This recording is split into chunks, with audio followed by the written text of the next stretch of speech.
মনের উপর কারো হাত নেই। মনকে আমি যা বুঝাবো আমার মন তাই বুঝবে। এই স্লোগান দিতে দিতে নিজেকে শক্ত করলো মেঘ। আজকে সে ফজরের আজানের সময় উঠেছে। রাতে অ্যালার্ম দিয়ে ঘুমিয়েছিল। দিন যত যাচ্ছে পরীক্ষা ততই কাছে আসছে। যেভাবেই হোক চান্স পেতে হবে।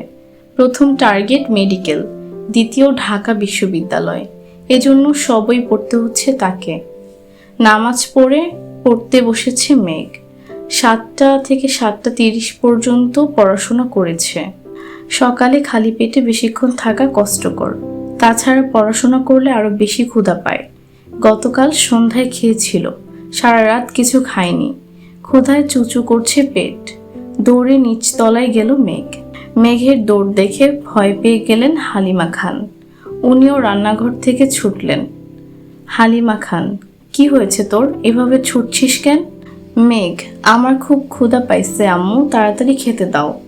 হালিমা খান, তুই কখন উঠেছিস? মেঘ, ফজরের সময় উঠেছি, তারপর পড়াশোনা করেছি। তাড়াতাড়ি খেতে দাও আমায়। হালিমা খান যেন খুশিতে গদগদ হয়ে গেলেন। ওনার মেয়ে পড়াশোনার মনোযোগ দিচ্ছেন, সাথে খাওয়া দাওয়াতেও। এ তো প্রতিটা মায়েরই প্রধান ইচ্ছে। উনি ছুটে গেলেন রান্নাঘরে। মেঘের পছন্দের সব খাবার হাজির করলেন মেয়ের সামনে। যে তার কোচিং প্রাইভেট কিছুই নেই। সন্ধ্যায় শুধু শাহরিয়ার ভাই পড়াতে আসবেন। সারাদিনের একটা রুটিন করে নিল মেঘ। টার্গেট সেট করে পড়াশোনা করলে পড়াশোনা তাড়াতাড়ি আগায়। এদিকে 8টার পর বাড়ির সবাই খেতে বসেছে। আবির একেবারে রেডি হয়ে নেমেছে।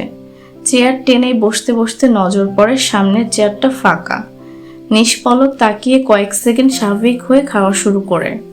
ইকবাল খান জিজ্ঞেস করলেন, মেঘ কোথায়, উঠেনি এখনো? হালিমা খান প্রফুল্ল মেজাজে উত্তর দিলেন, ও নাকি সেই ভোরবেলা উঠেছে। পড়তে পড়তে ক্ষুধা লাগছে, তাই কিছুক্ষণ আগেই খেয়ে গেল। আলী আহমদ খান শীতল কণ্ঠে প্রশ্ন করলেন, শাহরিয়ার কি গতকাল এসেছিল? হালিমা খান পুনরায় উত্তর দিলেন, গতকাল আসেনি তো ভাইজান। মেঘ তো অনেকক্ষণ অপেক্ষা করেছে। আলী আহমদ খান স্বাভাবিক কণ্ঠে বললেন, হয়তো কোনো সমস্যা, আজ আসবে নিশ্চয়ই। কেউ আর কোনো কথা বলল না। চুপচাপ খাওয়াতে ব্যস্ত সকলে। কিছুক্ষণ পর খাওয়া শেষে উঠে চলে গেলেন বাড়ির কর্তারা। বসে আছে 4 ভাই বোন। মিম আর আদি খুনসুটি করে খাওয়াতে ব্যস্ত। তানভীর হঠাৎ আবিরের দিকে তাকিয়ে বলল, ভাইয়া তোমার কি কিছু হয়েছে? আবির নড়ে চড়ে বসেছে। মুখ গোমরা করে উত্তর দিল, কিছু হয়নি। তানভীর আর কথা বাড়ায়নি, চুপচাপ নিজের খাওয়া শেষ করলো। এদিকে নিজের খাবার শেষ করে ফ্রেশ হয়ে আবিরও অফিসে চলে গেল। বাকিরাও নিজেদের কাজে ব্যস্ত হলো। সারাদিনের ব্যস্ততা শেষে সকলেই বাড়ি ফিরল না কেবল আবির। আগামী মাস থেকে আবিরের নতুন কোম্পানি শুরু হবে, সেই কাজেই ব্যস্ত সে। সারাদিন বাবার কোম্পানির কাজ সামলে সন্ধ্যার পর প্রায়ই এসে দেখতে হয় নিজের অফিসের কাজকর্ম। সাথে তার আরো 2 জন বন্ধু আছে, একজন রাকিব, আরেকজন রাসেল। আবিরের পরই তাদের পোস্ট। আবিরের অবর্তমানে তারাই সামলাবে কোম্পানি। কয়েক বছর যাবৎ আবিরের সাথে প্ল্যান করে রেখেছিল, এটারই পূর্ণতা পেতে চলেছে। এদিকে গতকালের ন্যায় আজও পড়ার রুমে অপেক্ষা করছে মেঘ। কিন্তু শাহরিয়ার ভাই আসার কোনো খবর নাই। এই পৃথিবীতে কারো জন্য অপেক্ষা করা হলো সবচেয়ে কষ্টের কাজ, এটা মেঘের অভিমত। তাই রাগে ফুঁসতে ফুঁসতে বড় আম্মুর কাছে দাঁড়ালো। আলী আহমদ খান সোফায় বসে কফি খেতে খেতে টিভি দেখছিলেন। মেঘ জিজ্ঞাসু চোখে তাকালো বড় আব্বুর দিকে। তারপর আস্তে করে বললেন, ভাইয়া কি পড়াতে আসবেন না? আলী আহমদ খানের মনোযোগ সরল টিভির দিক থেকে। এক পলক তাকালো মেঘের দিকে, তারপর পকেট থেকে একটা ফোন বের করলো। ডায়াল করলেন শাহরিয়ারের নাম্বারে। প্রথমবার রিসিভ হলো না, দ্বিতীয়বার রিসিভ হলো। আলী আহমদ খান, তুমি আসছো না কেন, পড়াবে না? শাহরিয়ার শীতল কণ্ঠে উত্তর দিল, আঙ্কেল আমার জন্য বাসাটা দূরে হয়ে যায়, সময় মেনটেন করাও একটু সমস্যা, তাই আমি আর আসতে পারবো না, সরি। আলী আহমদ খান, তাহলে তুমি এই কথাটা প্রথম দিনই জানাতে পারতে। শাহরিয়ার গম্ভীর কণ্ঠে উত্তর দিল, একটু অসুস্থ ছিলাম আঙ্কেল, হাসপাতাল থেকে আজই ফিরেছি, আপনাকে সময় করে ফোন দিতাম আমি। আলী আহমদ খান, কি হয়েছে তোমার? শাহরিয়ার, তেমন কিছু না, হালকা ব্যথা পেয়েছি, দোয়া করবেন আঙ্কেল, আল্লাহ হাফিজ। আলী আহমদ খান, সাবধানে থেকো, আল্লাহ হাফিজ। আলী আহমদ খান মেঘকে জানালেন পড়াবে না। মেঘ কি বলবে বুঝে উঠতে পারলো না, ঠায় দাঁড়িয়ে রইল সোফার পাশে। তখনই সিঁড়ি দিয়ে নামছিল তানভীর। মেঘের কাছে দাঁড়িয়ে প্রশ্ন করলেন, এখানে দাঁড়িয়ে আছিস কেন? মেঘ মাথা নিচু করে পাতলা অধর নেড়েচেড়ে বলে, শাহরিয়ার ভাই পড়াবেন না আমায়। তানভীর, তাতে মন খারাপ করার কি আছে, মানুষের সমস্যা থাকতেই পারে। মেঘ চোখ তুলে তাকালো ভাইয়ের পানে। তানভীর বড় আব্বুর দিকে তাকিয়ে পুনরায় বলল, আমার একজন পরিচিত আপু আছে, উনিও ভালো পড়ান জানি। আপনি অনুমতি দিলে আমি কি কথা বলে দেখব? আলী আহমদ খান তানভীরের দিকে তীক্ষ্ণ দৃষ্টিতে তাকালেন। হয়তো মনে মনে ভাবলেন, যে ছেলে জীবনে পড়াশোনাই করে না, সেই ছেলে আবার বোনের জন্য টিউটর খুঁজছে। মুখ ফুটে বললেন, দেখো তোমার মতো গর্ধব হয় না যেন। তানভীর হাসি মুখে বলল, এবার 2-1 দিন পড়ার পর মেঘের যদি মনে হয় পড়বে তাহলে ফিক্সড করব। আলী আহমদ খান এবার যেন স্বস্তি পেলেন। সহজভাবেই বললেন, ঠিক আছে, কালকে আসতে বলো তাহলে। তানভীর আর কথা না বাড়িয়ে চুপচাপ বের হয়ে গেল বাসা থেকে। মেঘও নিজের মতো বই খাতা নিয়ে রুমে চলে গেল। আজ মঙ্গলবার। মেঘ রেডি হয়ে একেবারে নিচে নামলো। ক্লাসের টাইম 30 মিনিট এগিয়ে দিয়েছে, তাই তাড়াতাড়ি যেতে হবে। খাবার টেবিলে বসে তাড়াহুড়ো করে খাবার খাচ্ছে মেঘ। সামনের চেয়ার ফাঁকা, এতেই যেন মেঘের স্বস্তি কাজ করছে। রবিবারের ধমক খাওয়ার পর থেকেই মেঘ ইচ্ছে করে আবির ভাইয়ের থেকে দূরে দূরে থাকতে চায়। এদিকে আবির 8টার দিকে না খেয়ে অফিসে চলে গেছেন। নিজের অফিসের কাজ শেষ করে তারপর বাবার অফিসে যাবে। মেঘও খাওয়া শেষ করে কোচিংয়ের উদ্দেশ্যে রওনা দিল। 2টায় মেঘ কোচিং থেকে এসে ফ্রেশ হয়ে খেতে বসেছে। 2 লোকমা মুখে তুলতেই কারো পায়ের শব্দে ফিরে তাকায় মেঘ। আবির ভাই খাবার টেবিলের দিকেই আসছেন। মেঘের গলায় খাবার আটকে গেছে, গিলতে পারছে না মেয়েটা। কোনো রকমে পানি দিয়ে খাবারটা গিলল। এদিকে আবির বেসিন থেকে হাত ধুয়ে এসে মামুনিকে বলল খাবার দিতে। বসলো গিয়ে মেঘের বিপরীতে রাখা চেয়ারটাতে। মেঘের চিবুক নামলো গলায়, দৃষ্টি তার প্লেটের দিকে। মনে মনে আল্লাহ আল্লাহ করছে মেয়েটা। হাত পা কাঁপাকাঁপি শুরু হয়ে যাচ্ছে। 2 দিন পালিয়ে থেকেও লাভ হলো না। বারবার কানে বাজছে রবিবারের সেই কথাটা, এমন থাপ্পড় দিব যার দাগ 1 মাসও যাবে না। কে চায় স্বেচ্ছায় মায়ের খেতে? কোনো রকমে খেয়ে সরে পড়লেই বাঁচবে সে। খাবার গতি বাড়ালো, নাকে মুখে খাবার ঢুকাচ্ছে মেঘ। আবির ক্ষিপ্ত দৃষ্টিতে তাকালো মেঘের দিকে, গম্ভীর গলায় কপাল কুঁচকে বলল, কি হয়েছে তোর? মেঘের নিঃশ্বাস আটকে আসছে, গলা শুকিয়ে কাঠ। সারা শরীরের কম্পনের মাত্রা তীব্র হলো। এজন্যই কথা বের হচ্ছে না মুখ দিয়ে। কিন্তু আজ তাকে বলতে হবে, হিটলারের মুখোমুখি হতে হবে তাকে। নিজেকে নিজেই সাহস দিল। মেঘের সরল স্বীকারোক্তি, কিছু হয়নি আমার। মেঘ কিছু বলতে গিয়েও গিলে ফেলল কথাটা। এর মধ্যে হালিমা খান আবিরের খাবার নিয়ে এসেছেন। আবির খাওয়ায় মনোযোগ দিলেন। হালিমা খান আবিরকে উদ্দেশ্য করে বললেন, সকালে কিছু খেয়েছিলি বাবা? আবির গুরুভাব কণ্ঠে উত্তর দিল, খাইনি। হালিমা খান কিছুটা চিন্তিত কণ্ঠে বললেন, সকালে খেয়ে গেলেই পারতিস, একটু দেরি হলে না হয় হতো। আবির কোনো উত্তর দিল না। মেঘ মনে মনে ভাবছে, আমায় যে লোক হুমকি দেয় ঠিক মতো খেতে হবে, সে নিজেই যখন না খেয়ে থাকে তখন তাকে কেউ কেন ধমক দেয় না? সব দোষ এই মেঘের। থাকবই না এই বাড়িতে। উঠতেই চায় টেবিল থেকে, তৎক্ষণাৎ চোখ পড়ে আবির ভাইয়ের দিকে। আবির মাথা নিচু করে খাচ্ছে। এখন উঠতে গেলেই নিশ্চয়ই ধমক দিয়ে আবার বসাবেন। কে জানে আবার থাপ্পড়ি মারেন কিনা। এসব ভেবে মেঘ আবার বসে দ্রুত গতিতে খাওয়া শুরু করলো। আবির ভাই রাগে এক প্রকার চিৎকার দিয়ে উঠলেন, একটা থাপ্পড় দিব তোকে, এভাবে খাচ্ছিস কেন? মেঘ থমকে গেল। থমক খেয়ে চোখ টলমল করছে তার। মুখের ভাতগুলো কোনো রকম গিলল।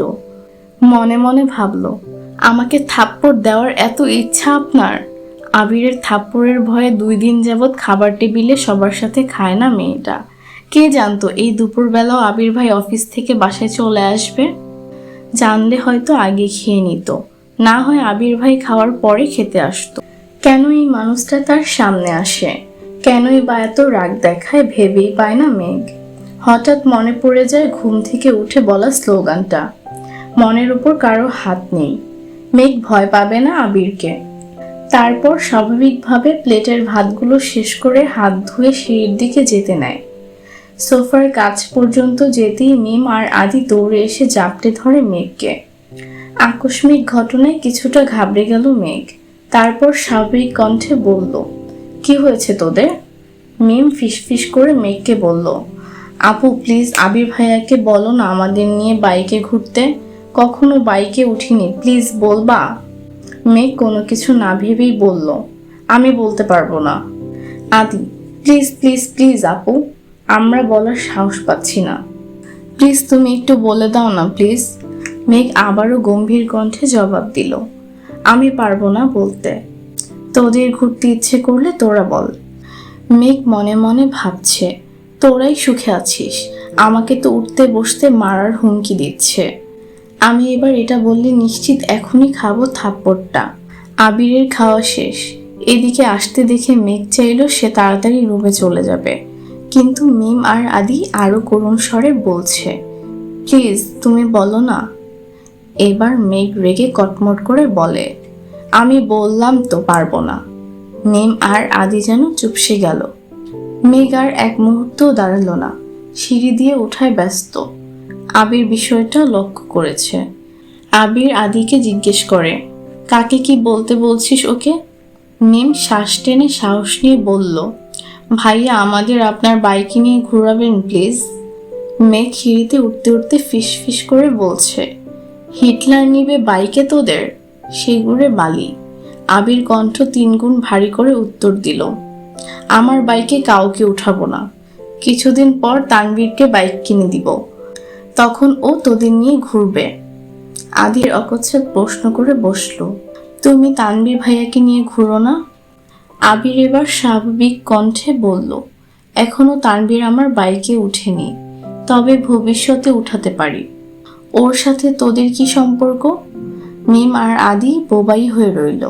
মেঘের কথা ফলে যাওয়াতে নিজেকে নিয়ে গর্ব করতে করতে রুমের দিকে যাচ্ছে আর ভাবছে, 2 ভাইয়ের গলায় গলায় সম্পর্ক, অথচ বাইকে ওঠার পারমিশন দেয়নি। ছি। সহসা অভিব্যক্তি পাল্টালো মুখের। বিড়বিড় করে বলল, হিটলারের থেকে ভালো আর কি আশা করা যায়। রুমে গিয়ে সোজা হয়ে শুয়ে পড়ল মেঘ। ফোনটা হাতে নিল। এই 2-3 দিনে একেবারের জন্য ফেসবুকে ঢুকিনি সে। মন খারাপ কাটাতে ঢুকলো ফেসবুকে। কিছুক্ষণ ঘোরাঘুরির পর একটা পোস্ট সামনে আসছে একদিন আগের। আবির ভাই ফেসবুকে একটা অসম্ভব সুন্দর ছবি আপলোড দিয়েছেন, সাথে ছোট্ট করে একটা ক্যাপশন লিখেছেন, শূন্যতা আমায় ঘিরে আছে আর আমি ঘিরে আছি মোহে। মেঘ ছবিটা দেখে যতটা খুশি হলো তার থেকে বেশি চিন্তিত হলো ক্যাপশনে কি বুঝিয়েছেন উনি তা ভাবতে। সে ক্যাপশনটা বোঝার চেষ্টায় মগ্ন হলো। উনি কি তাহলে সত্যিই কারোর সাথে রিলেশনে আছেন? তৎক্ষণাৎ উত্তর আসলো মনের ভেতর থেকে, উনি প্রেম করলে তোর কি? তোরে যে উঠতে বসতে থাপ্পড় দেওয়ার ভয় দেখায়, তোর লজ্জা করে না এই হিটলারকে নিয়ে ভাবতে? সঙ্গে সঙ্গে ডাটা অফ করে ফোন রেখে দিল মেঘ। সত্যিই তো, সে তো আবির ভাইয়ের উপর রেগে আছে, তাহলে আবার আবির ভাইকে নিয়ে ভাবছে কেন? এদিকে আবির ভাই রুমে এসে 5-10 মিনিট রেস্ট নিয়ে নিজের ল্যাপটপ আর কিছু কাগজপত্র নিয়ে বেরিয়ে পড়েছে। সন্ধ্যায় মেঘের নতুন টিউটর এসেছে। বয়স এত বেশি না, ঢাকা বিশ্ববিদ্যালয়ে ফিজিক্সে পড়াশোনা করছেন, এবার 3য় বর্ষে আছেন। দেখতে মাশাল্লাহ অনেক সুন্দরী, গোলগাল চেহারা, বোরকা পরে হিজাব পরে এসেছেন। গুছিয়ে কথা বলেন, সুন্দর করে বুঝিয়ে পড়িয়েছেন মেঘকে। মেঘ যেন না পড়ার থেকেও বেশি মুগ্ধ হয়েছে ওনার কথার স্টাইলে। ওনার নাম জান্নাত। মেঘের ওনাকে এত ভালো লেগেছে যে 2 দিন পড়ার পর্যন্ত অপেক্ষা করতে পারল না। জান্নাত আপু চলে যাওয়ার পর সঙ্গে সঙ্গে ছুটে গেলেন বড় আব্বুর কাছে, জানালেন ওনার কাছেই পড়বে সে। আলী আহমদ খান যেন কিছুটা নিশ্চিত হলেন। তারপর মেঘকে বললেন, কখনো যদি মনে হয় তোমার পড়ার ঘাটতি হচ্ছে তাহলে আমি নতুন টিউটর আনবো, তুমি চিন্তা করো না, পড়াশোনায় মনোযোগ দাও। মেঘ ঠিক আছে বলে নিজের রুমে চলে গেল। রাতে সবাই একসাথে খাওয়া দাওয়া করলো, কিন্তু আবির নেই। ইদানিং আবির অফিস শেষ করে নিজের নতুন অফিসে চলে যায়। ওখানে সব গোছানো, প্ল্যানিং করা এসব নিয়ে ব্যস্ত থাকে। রাত 11টার আগে ফিরেই না। কেউ অপেক্ষাও করে না তার জন্য, কারণ আবিরের করা নিষেধ। আমার জন্য কেউ অপেক্ষা করলে আমি আর ফিরবই না। সেই থেকে মা আর মামুনি শুয়ে পড়ে। আবির 11টার পর এসে ফ্রেশ হয়ে নিজের মতো খায়। কেটে গেল আরো 2 দিন। দেখা হলো না মেঘ আর আবিরের। সকালে আবির খেতে আসলেও মেঘ আগে আগেই খেয়ে পালায়। সে আবির ভাইয়ের মুখোমুখি হতে চায় না। মেঘ ছোটবেলা থেকেই খুব আবেগী আর জেদি। অল্পতেই কান্না করা তার স্বভাব। আর কোনো বিষয়ে জেদ করলে তার সহজে কাটে না। যেমন সামান্য কয়েকটা থাপ্পড়ের জন্য আবির ভাইয়ের সাথে 9 বছরের উপর কথাই বলেনি একটিবার। আবির ভাই দেশে আসাতে মনে অন্যরকম অনুভূতি জন্মানো শুরু করেছিল সবেমাত্র। কিন্তু আবির ভাইয়ের হুমকিতে অনুভূতিগুলো যেন চাপা পড়ে যাচ্ছে। মেঘ নিজেই যেন অনুভূতিগুলোকে মাটি চাপা দিতে ব্যস্ত। কথায় আছে, চোখের আড়াল হয়ে গেলে মনের আড়াল হতে বেশি সময় লাগে না। এজন্যই মেঘ সর্বোচ্চ চেষ্টা করছে যেন আবির ভাইয়ের সামনে না পড়ে। সবাই টেবিলে বসার আগেই সে খেয়ে নিজের রুমে চলে যায়। আবির ভাই অফিসে চলে গেলে সে কোচিংয়ের জন্য বের হয়। দুপুরে আবির ভাই থাকে না বলে একটু রিল্যাক্সে খেতে পারে। রাতেও জান্নাত আপু পড়িয়ে যায় 7টা 30 নাগাদ। তখনই খেয়ে রুমে চলে যায়। তখন তো আবির ভাই ফিরেই না। দেখা হবে কিভাবে? সেই রবিবার থেকে মেঘ পালিয়ে বেড়াচ্ছে। আজ বৃহস্পতিবার রাত। মেঘ নিজের পড়া শেষ করে শুয়ে মোবাইলটা হাতে নিয়েছে। আবির ভাইয়ের কথা খুব মনে হচ্ছে তার। তাই আবির ভাইয়ের আইডিতে ঢুকলো, কিন্তু কোনো আপডেট নেই। মনের ভেতরটা কেমন যেন মোচড় দিল মেঘের। মঙ্গলবার দুপুরে খেতে বসেছিল একসাথে, তারপর আর দেখেনি সে। মেঘের খুব ইচ্ছা করছে আবির ভাইকে দেখার। মনকে কোনোভাবেই শান্ত করতে পারছে না। মনের জোরগুলো নিস্তেজ হয়ে পড়েছে। অনেকক্ষণ মনকে বুঝিয়ে ব্যর্থ হলো। তাই রুম থেকে বের হয়ে গুটি গুটি পায়ে এগিয়েছে আবির ভাইয়ের রুমের দিকে। রাত তখন 11টার উপরে। ড্রয়িং রুমে একটা হালকা আলোর বাল্ব জ্বলছে। পুরো বাড়ি অন্ধকার। মেঘ আবির ভাইয়ের রুমের সামনে দাঁড়ালো। দরজা চাপানো। আস্তে করে ধাক্কা দিল মেঘ। চেক করতে চাচ্ছিল খোলা কি বন্ধ। মেঘের হালকা ধাক্কাতেই খুলে গেল দরজা। কিছুটা ঘাবড়ে গেল মেঘ।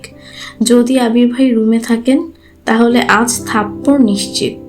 তাই 2 গালে হাত দিয়ে আস্তে করে উকি দিল রুমে। রুমের বারান্দায় বাল্ব জ্বলছে। সেটার আলোই রুমে আসছে। মোটামুটি আলোকিত হয়ে আছে রুমটা। আবির ভাই কোথাও নেই। বিছানা টান টান করে পাতানো। টেবিলে বই, খাতা, কাগজপত্র এলোমেলো, সাথে একটা ল্যাপটপের আলো জ্বলছে। চেয়ারের উপর 2-3টা কাপড় এলোমেলো পড়ে আছে। ছেলেদের রুম সচরাচর যেমন হয়।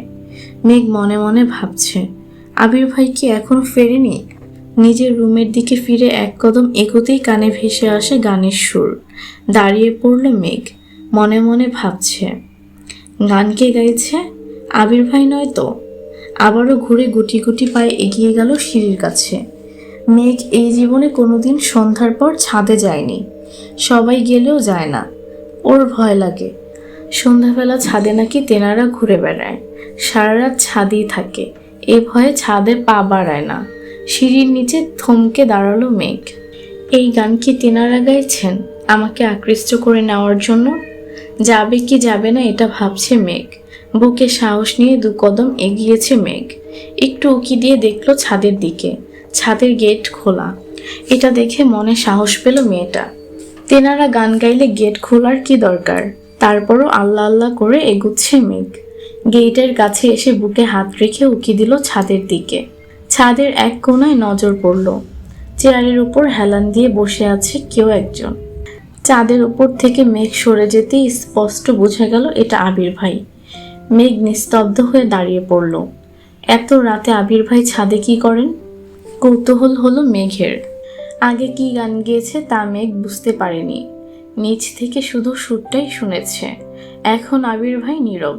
কয়েক মুহূর্ত পর আবির ভাই আবার শুরু করলো।